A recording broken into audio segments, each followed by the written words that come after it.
પહેલા તમારું નામ કહો. મારું નામ પ્રવીણ છે, પ્રવીણભાઈ રાજકોટ.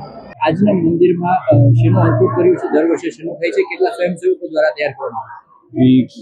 20-500 જેવા હોય છે. બધા ઠાકોરજીની છે અંકુટની સામગ્રી એક વીકથી હાલે જ છે અને હજારો વર્ષનો આવે છે દર્શન કરવા. બહુ પ્રાચીન મંદિર છે. દ્વારકાધીશ છે, કલ્યાણરાયજીનું મંદિર છે, ટીકમરાયજીનું મંદિર છે. બધા ઠાકોરજીને ભોગ ધરવામાં આવે છે. ભક્તો પણ આવે છે અને પ્રસાદનો લાભ લે છે. જય દ્વારકાધીશ. આજના આ પુષ્ટિમાર્ગીય દ્વારકાધીશ પ્રભુના મંદિરની અંદર જે આશરે 150 વર્ષ જૂની પ્રાચીન મંદિર છે, જામનગર શહેરની અંદર આવેલું છે અને પ્રતિ વર્ષ કારતક સુદ સાતમના રોજ અહીંયા અન્નકૂટ મનોરથ ઉજવાય છે.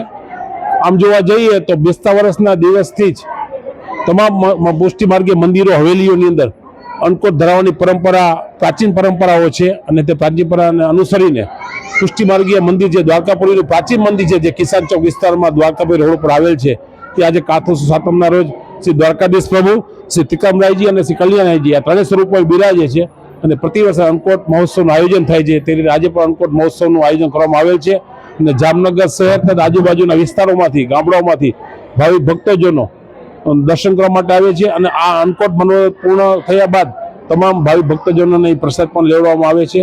તો ખરેખર જામનગરના સર્વે ભાવિક ભક્તજનો કે જામનગર જે છોટી કાશી તરીકે આપણે ઓળખાય છે, આ છોટી કાશી મંદિરની અંદર આ પ્રાચીન પરંપરાઓ અનુસાર જે પુષ્ટિમાર્ગીય મંદિરો અને હવેલીઓમાં જે અન્નકૂટ મહોત્સવ ઉજવાય છે, તે પૈકીનો અન્નકૂટ મહોત્સવ આજે દ્વારકાધીશ પ્રભુના મંદિરમાં ઉજવાય છે. તો આ તકે દર્શન માટે પધારેલ સર્વે ભાવિક ભક્તજનો અને જામનગરની ધર્મપ્રેમી જનતાને જય દ્વારકાધીશ, જય શ્રી કૃષ્ણ.